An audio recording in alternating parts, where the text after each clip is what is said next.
Recorded live at the 2022 NACDA Convention in Las Vegas, this is From the Chair. Here is your host, Mike Hamilton. Welcome into this week's episode of From the Chair. I'm your host, Mike Hamilton. We're in Las Vegas at NACDA 2022 here at the Mandalay Bay Hotel, and we've had the good fortune of being able to sit in person with some ADs this week and talk to folks from around the country, different conferences, different schools, different geographies. And it's a real pleasure now to welcome in Graham Neff, the recently appointed new athletic director at Clemson University. Graham, thanks for joining me. Mike, thanks for having me. Recently, for sure. I'll still round down when I need to, maybe round up when I need to. But it's your alma mater, so I know Clemson holds a special place for you, and you venture back and see a bunch of pals, and we get breakfast from time to time, and so excited for chatting. Thanks for having me. Always good to be with you, man. Always good to be with you. So yeah, it's you're running hard. I know you are. And while we say newly appointed, I'm sure it already seems like it's been a long time. And I know one of your first areas of focus as you enter a new job, particularly a place like Clemson where you have been for quite some time, is trying to make sure that you honor traditions in the past, but at the same time establish the kind of leader you're going to be, the kind of athletic director you're going to be, the kind of athletic program you're going to want to run, right? And so talk to me a little bit about, as you viewed the opportunity, I think you knew that there was a chance you were going to get this job, right? Yeah. So as you viewed that opportunity, the things that you began to think about that fall into that conversation of protecting what's been here, but making sure that I see some things that we can work on to get better. There's a whole lot there, and I've been very thoughtful ahead. Or I've tried to be even before the opportunity and the transition, which was in December timeframe, and certainly over these past 6 months or so. Certainly, Dan Radakovich, who left to go to Miami, hired me. Gosh, he gave me my first job at Georgia. I got to know Dan when I was an undergrad at Georgia Tech. He was the athletic director. I was a manager on the basketball team and coming up, and so Dan's been one of, but certainly probably the central figure from a career mentor, professional standpoint along the way, let alone the 9 years that he and I worked together at Clemson. And so just so many opportunities that he gave me and was so close and certainly personally for us. And so while he was having and evaluating the opportunity at Miami that he ultimately ended up taking, was just a whole lot of just different emotions for Kristen and I. And yeah, felt optimistic about the opportunity to maybe follow Dan's footsteps, whatever that timing may have been, and didn't anticipate it, what it was. But certainly was able to run with it. Interestingly, and more to your question, Clemson, small college town, and the reverence, I guess, that I have for this role, any AD role, right? Period. But at Clemson, and small college town, but the ADs prior to Dan, which was Terry Don Phillips, and before him, Bob, who was there for a decade or so, most of the 2000s, and before him, Bobby Robinson was there for about a decade or so in really the 90s. They still live in town. Yeah. And Dan, who's in Miami, but he's back and forth, and he's going to have keep some time, him and Marcy in Clemson. And so there's just a lot of that tether there. And for Bobby and Terry Don, and certainly Dan, although obviously he's still working and in the league and a colleague in a lot of regards, like it's just really, really healthy and unique at Clemson. And so having the relationships that I did with Bobby and Terry Don, and obviously Dan, as we talked, like just I think speaks to the, again, call it the reverence or the respecting the past or honoring the past and the tradition kind of mindset that I've certainly tried to have while we're in an incredibly changing environment. And Clemson was very different in the 90s and the 2000s and the 2010s than it is in the 2020s and beyond, which that's my task now, so to speak, where we're at departmentally. And so, but stitching that together, that history and the people, really important. And so while I'm certainly cut out of Dan's mold and his cloth, and he and I come from a business background and we work very closely together, different style, no doubt. And there has to be, I think. And so I think, transitioning from my prior role as the deputy and working so closely with Dan and the successes that he and the department had under his leadership, so wanting to continue those really good things, but again, different style, tweaks, different way to see things and staff and those type of things. So that's certainly been a lot of the mindset over the past 6 months and how that looks for Clemson historically, but then even in the here and now over these past couple years. I've had an opportunity to really observe what Clemson's been about over these last several years, in the marketplace, but as an alum, as you mentioned earlier. And one of the things that is clear to me was cultural alignment, from the president's chair to the AD chair, and let's just call it what is the football chair is a large part of this at Clemson. And so with Jim and Dan and Dabo. And it's not that way everywhere, right? There are places where there's not cultural alignment. In fact, I would even say at the back end of my tenure at Tennessee, we didn't have the alignment that we needed, that we had earlier in my tenure. So it's a very precarious thing. So I think one of the things that is intriguing and I also think important about your time there is you're able to carry forward the notion and the understanding of what's been created there. So what is that? What do you, if you can put if you can distill it down, what is the culture that and the alignment as you've seen it? So and it's such a buzzword, and maybe not even, it's such a critical word, and it's fleeting in some regards. Everyone tries to chase it, that the alignment idea. But you're right, like for a decade, we've really like leaned on it and we all put our, tinted glasses on, but we like to think that we really invested in that very early. Again, you go back to a decade, and certainly a lot of the football success that we have speaks to that. Certainly President Clements, who's been there 8 years now, almost 9. But yeah, at Clemson we have a school board, a local board, and so yeah, it even starts from a board level standpoint, absolutely. And so the culture and the vibrancy of our board is the critical role with that, and then how it waterfalls down certainly to the president, athletic director, football coach, coaching staff, of course. So all that to be said, I do think, Mike, that with the opportunity that I had to win the job and have this opportunity from the AD desk at Clemson, but then also that was so much of that was afforded from my prior role as deputy, but like how connected that role was, or how Dan afforded me those opportunities to be part of that alignment in some regard. And again, right. the respect that I have that I wasn't the AD, and so you're kind of one office away, and so that alignment is really critical on those key leadership positions. But I was able to be very close to it, to support Dan, of course, at his discretion. But then when you relationship build, and then you're able to be a part of that fabric, is really important. And I'm going to go back to how you first introduced the question of precarious, because you're right that it's just always sensitive, and when it gets alignment, relationships, decision making, and so when it gets flexed at critical times, like you have to mind it, you have to work on it. It's not just there because you have good people that are good friends professionally or personally, right? Like it comes down to key moments or key decisions or key maybe disagreements, but hey, like we need to be aligned on how we're gonna maybe discuss a circumstance, but then there's a chain of command, so to speak, and here's how we're going ahead, and we're gonna stay in line to that.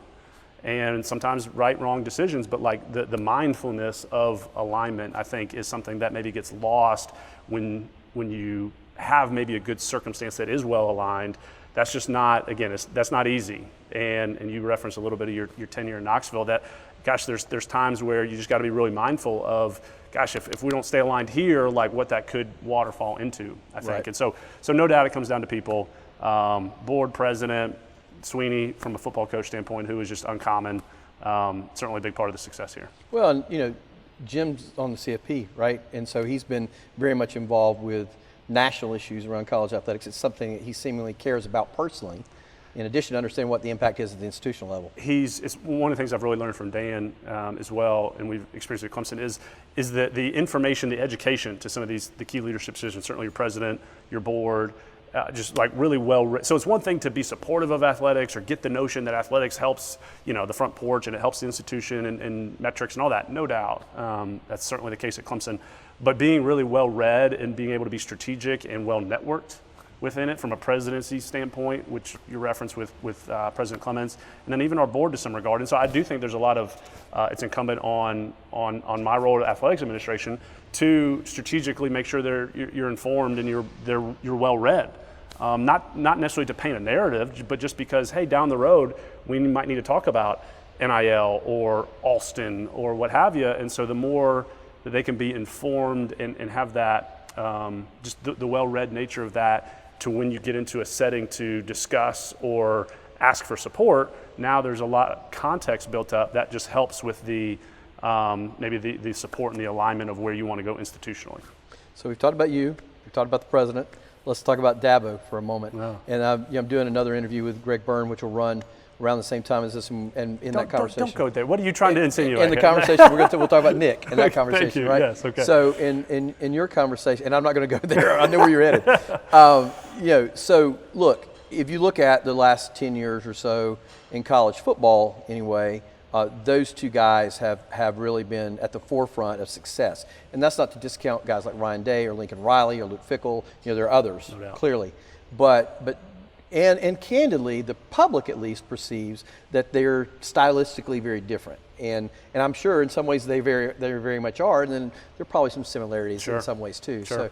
So tell me what you perceive, now having worked there as long as you have, as Dabo Swinney's magic.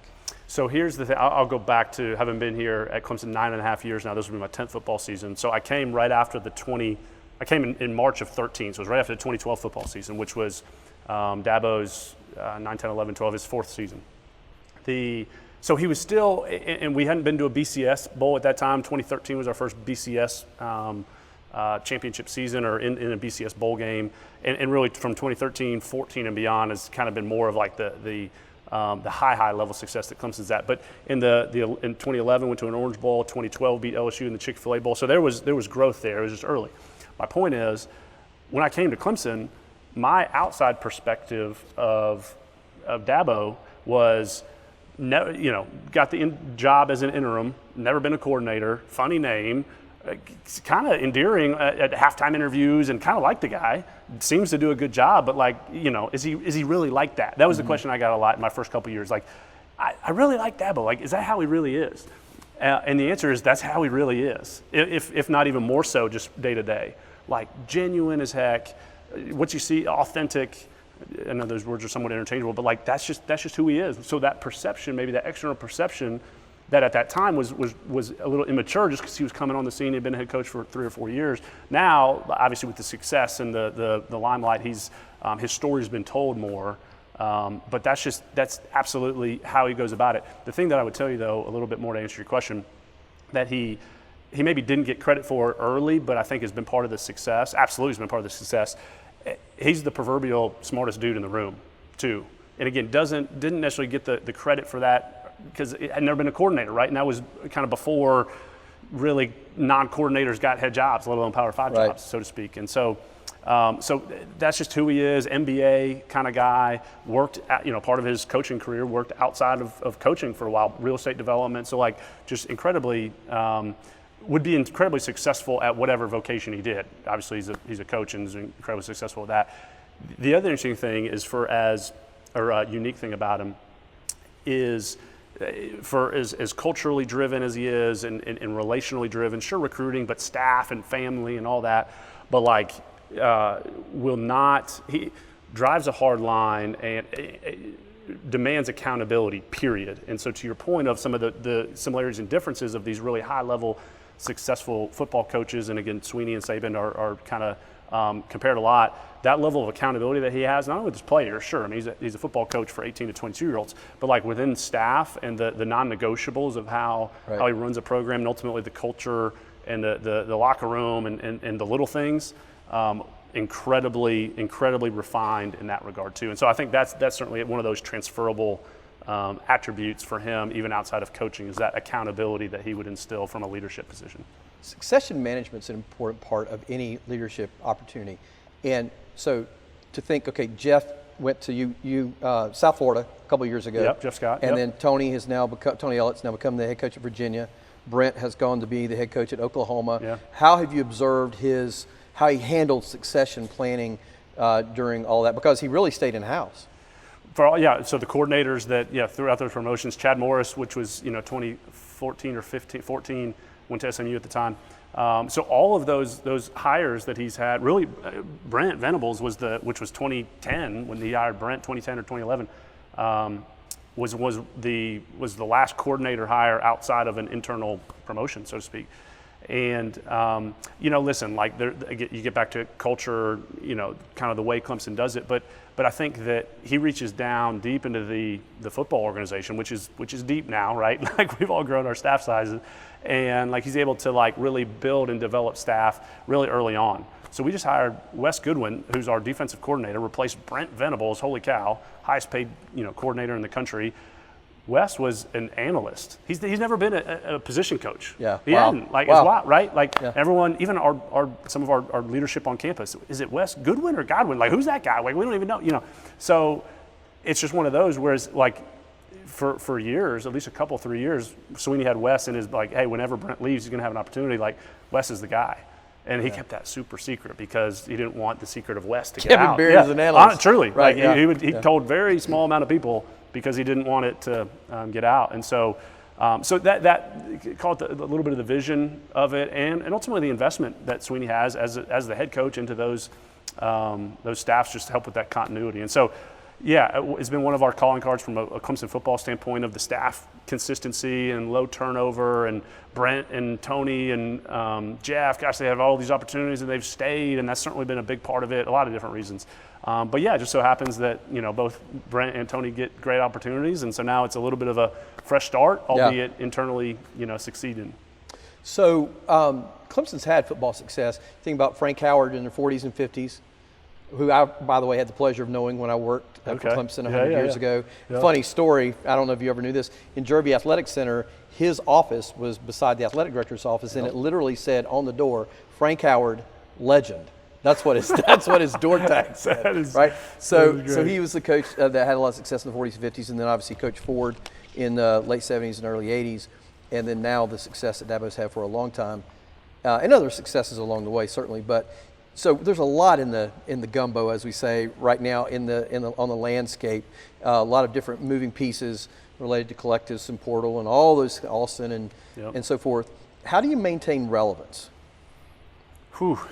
We talk about, even going back to Coach Howard and Ford, like we talk about little old Clemson, and I know now it kind of gets a little hard at because the level of success that we've had and the brand build maybe, but I think the little old Clemson aspect that so much of our staff has in us, and this goes back to even your first question of tradition and kind of reverence, like still keeping the little old Clemson mindset at times about people and hey, like we need to keep making sure we're that Clemson's going to be Clemson, but in this changing environment where you have to be adaptive, you have to be nimble, you have to be aggressive, at least my mindset on those things. And so that the juxtaposition of those is counter. And so I think where we push, where we move on things that are innovative, that are leaders. We've started our OTT app, Clemson Plus. We're doing MMR in-house and how we stitch that together with some external partners. So we were very early on investing in our creative team. And so, years ago, and so I think there's been the strategic plays of like, gosh, we need to really push here. Feel like this can the value prop, so to speak, whether it's from an administrative, a business side of things, or maybe certain coaches or investment in coaches or staff, things like that. But you can't do that everywhere. So like how you pick and choose your battles, but then ultimately within the framework of call it little old Clemson, or we got to make sure we keep Clemson. And so that's a little bit of the mindset. The relevancy side of things, like, gosh, I feel like and not to use the phrase of the rising tide and boats, which certainly applies, but like we've certainly, the business aspect and the ROI of football, ROI, sure, dollars and cents, brand, and how we feel like that's lifted in the success for all of our other Olympic sports, absolutely feel like we're a living testament to that. And again, we're not the inventors of that. There's that notion's well subscribed to, but we're certainly a subscriber to it or success story of it, I think. Where are you right now in the evolution of how you are leaning in on NIL? So our state law, we're here. We're at NACTA. It's late June. So our state law actually flips or is suspended come July 1st, so later this week. So that's kind of been obviously an inflection date that we've been pointing to for quite a while. That's just one thing. The way I've described it or think about it a little bit, and this is a little bit of an industry take maybe, but certainly how we've probably approached it at Clemson over the past, coming up on 12 months now, right? July 1st and how that changed from an NCAA standpoint a year ago.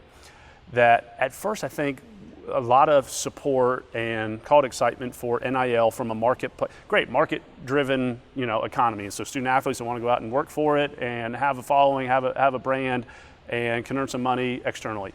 Great, all for it.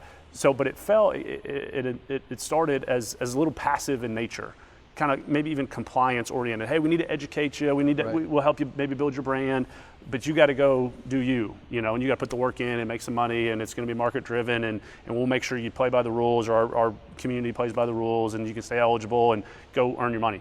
So passive a little bit in nature. Just was probably at least my mindset, or I think a little bit of the industry's mindset. in late summer, early fall last year. But obviously, as call it collectives, call it just the true competitive nature, and right, we're in a college environment and recruiting's a thing, and so it rather quickly, really into the winter and now into spring, evolved into how you need to be aggressive. And how you maybe connect and support deals, or how you position your student athletes. And sure, the collective thing, which is kind of, at least for us in our state, kind of off well, for all of us, it's it's off department, but it's really important. And so how you're connecting and able to make sure that collectives are supportive and educated, but still have their lane. So I think that transition probably sometime over the winter from passive, supportive of NIL to aggressive, this can be a difference maker. I think that came a whole lot quicker than maybe we would, at least how I had anticipated. And so really over the spring semester, to answer your question, like that need to be assertive, aggressive, and how that maybe differentiates from a value prop. Sure, call it recruiting, not sure.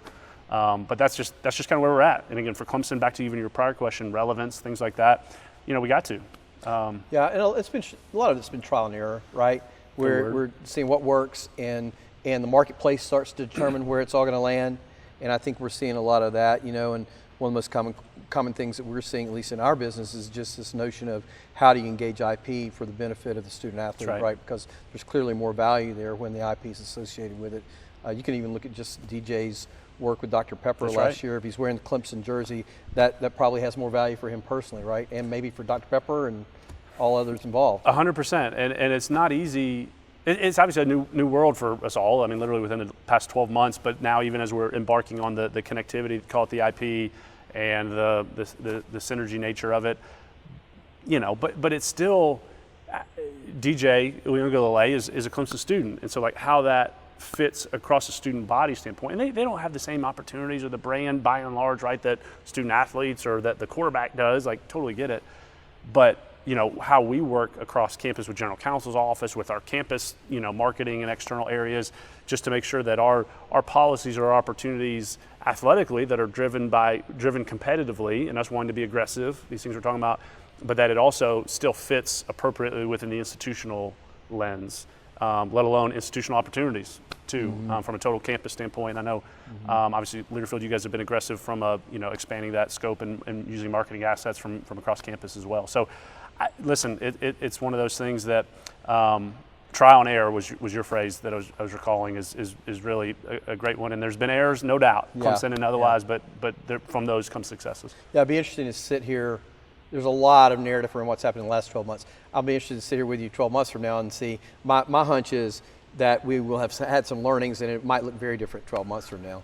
I can't disagree, and the nimbleness of it, and like how you're staffing appropriately, call it, or getting into deals. Like I think we've had just this past week we've had our summer enrollees, so a lot of our freshmen are coming and taking kind of second half of summer school, and as you get into fall, and so I've had some time in front of a lot of our teams of our freshmen coming in. They're hot out of high school, and part of my script, so to speak, has been never been a more dynamic time to be a student athlete. Sure, that means NIL, Alston, transfer portal, social justice, diversity, inclusion, student athlete voice, employment, all these things that that we live day to day. We're inside the elephant administratively within the NCAA confines, and but these are 18-year-olds that get that enough, right? They've been recruited, and they but their lens and what they're about to embark on for 3, 4, 5 years is like so fascinating. And remember, these rising freshmen, they were in high school during COVID too, so what an experience from their high school careers. Yeah. And so now they're coming into college as student athletes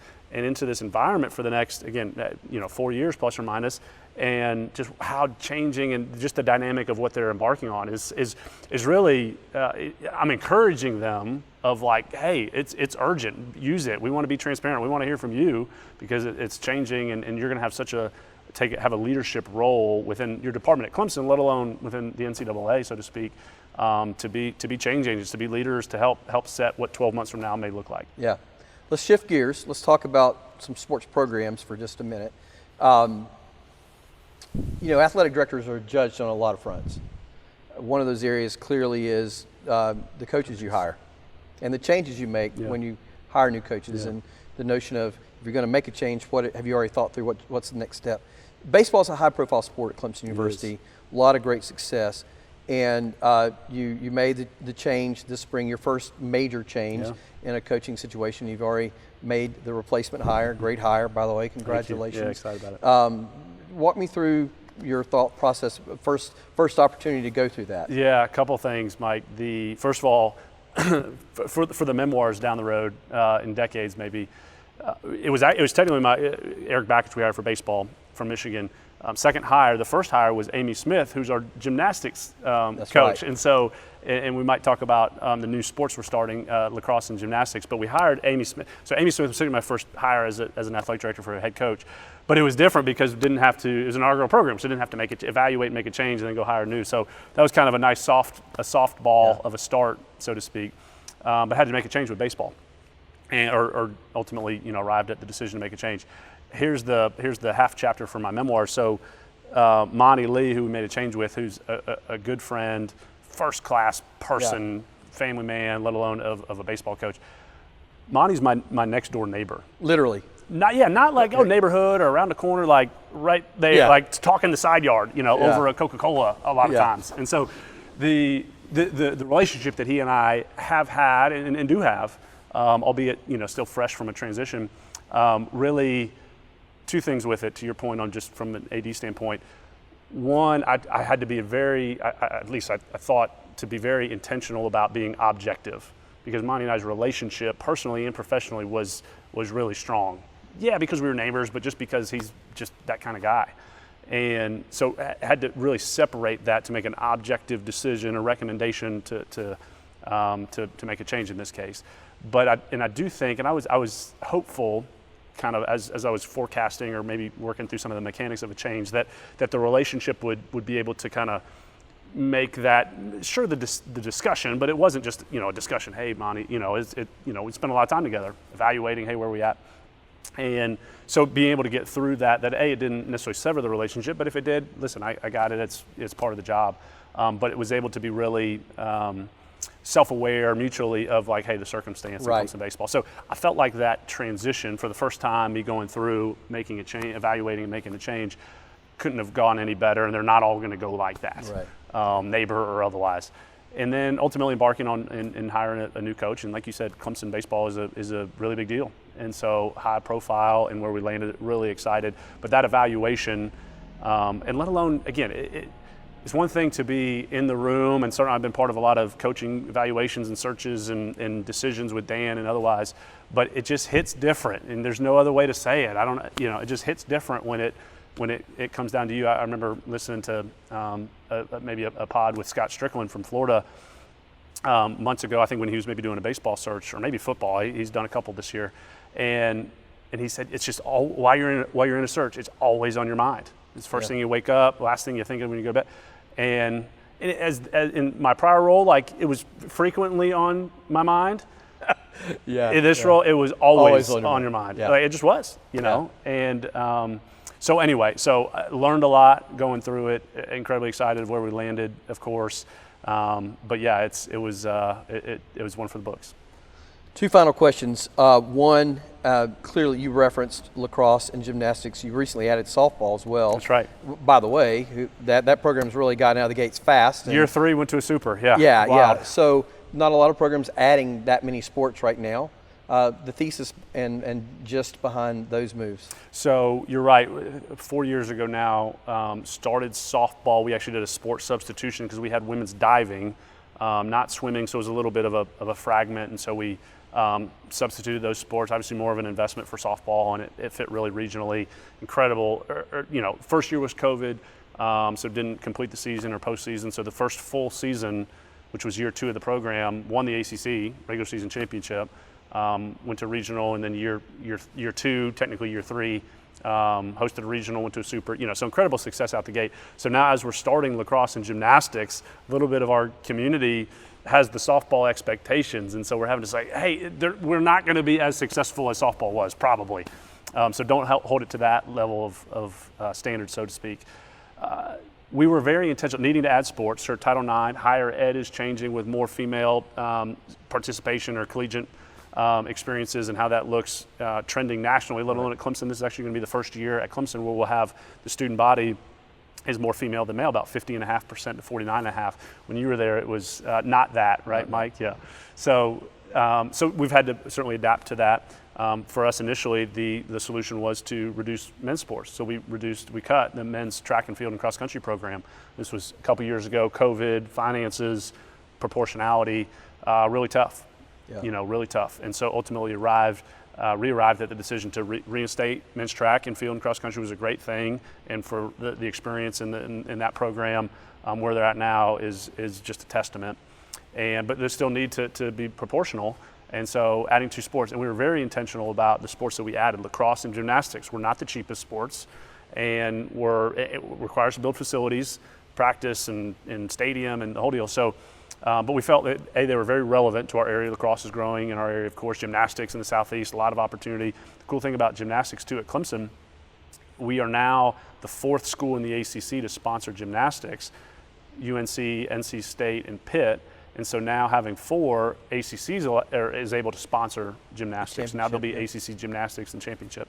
So a lot of really good kind of byproducts and just opportunities for that. And we're building facilities and things like that, let alone it's the 50th anniversary, obviously, of Title IX. So that story that we're able to tell for our women's sports, but then ultimately some of that, call it the culture shift within our department or within our community about the tough transition with track, to now the opportunity to present and build and win early with 2 really prominent sports. It's just an awesome story to tell that has a story, but really the promotion of that's really exciting. I'm going to ask this. I didn't tell you I was going to ask it, but it's a softball because I feel like if I'm going to talk to the athletic director of Clemson, I've got to ask about IPTAY. So IPTAY now is almost 90 years old.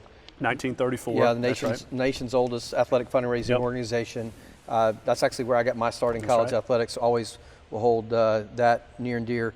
The evolution of that fundraising organization and the growth and the funding for, started out funding scholarships obviously over the years. Other facilities became a part of that. Academic services became a part of that. Yep. The role that IPTAY plays today at Clemson. So IPTAY stands for, and a lot of folks maybe know it, maybe not, I pay 10 a year. So in 1934, $10 is a big deal. And so really grassroots is kind of the basis of it. And it wasn't even until recently, really about 15 years ago, maybe less than that, 10 years ago, is when really the major gifts component of fundraising at IPTAY for Clemson was started. And so 10 or 15 years ago, prior to that, we didn't have a fundraising arm or initiative, a major gift initiative. And so just because for you, it's what Clemson is. It's kind of the grassroots and just the passion. And so our annual fund, our annual fund this year will do close to over 39 million. We have about 19,000 annual fund members before we get into 9,000 collegiate club members and Tiger Cubs, all the things. So about 28,000 community members, donors, are part of IPTAY. And a lot of, again, grassroots, community-led. We have reps throughout the state. So a lot of I think the fundamentals that have grown from, call it NAD, or maybe within our industry, I think a lot of them do, or certainly some of them do, point back to IPTAY from a leadership standpoint with annual fund and just, hey, give what you can kind of idea. So the leadership there in Davis, Bab, and the board, really important part of alignment. I should have mentioned it when we were talking alignment earlier, is that, the robustness of IPTAY and our IPTAY board, which is a separate foundation, so it's standalone, but obviously incredibly integrated athletically and how we operate. So it's one of those things coming into Clemson, having the respect and the awareness of IPTAY that I had, but now having lived it for 9.5, almost 10 years has been really special because it's a really different organization. Wow. Well, this is going fast. We'll have to do a Graham Neff part 2 at some point. Can I wrap with something real quick, Mike, Sure. with you? And I was going to weave it in earlier. But obviously, we kind of laughed a little bit about just your Clemson connections, but you've been such a key part for me over these past 6 months. I'd call you from time to time because your story and your professional career and transition at Tennessee was very similar, right? Was there with Coach Dickey for years and then had the opportunity internally and had a lot of success. And so I don't know, I've just really appreciated just the relationship that you and I have had prior to that, certainly the Clemson connection, but even just over the past 6 months of how you've just been a great just mentor and outside counsel for me and having sat in this type of transition for me. So I've really, really appreciated that. Wanted your listeners to know that. Thanks. That means a lot. Yeah. I mean, you know how much I love the place and I think so highly of you. And I'm totally about your success. And so we'll continue doing that along the way and pulling for Clemson along the way as well. Mike, so, thanks for having me. I look forward to breakfast in Clemson when you come back for a golf tournament or so, and part 2 maybe down the road. That sounds good. All right, today's guest again, the athletic director at Clemson University, Graham Neff. I'm Mike Hamilton. We'll see you next time.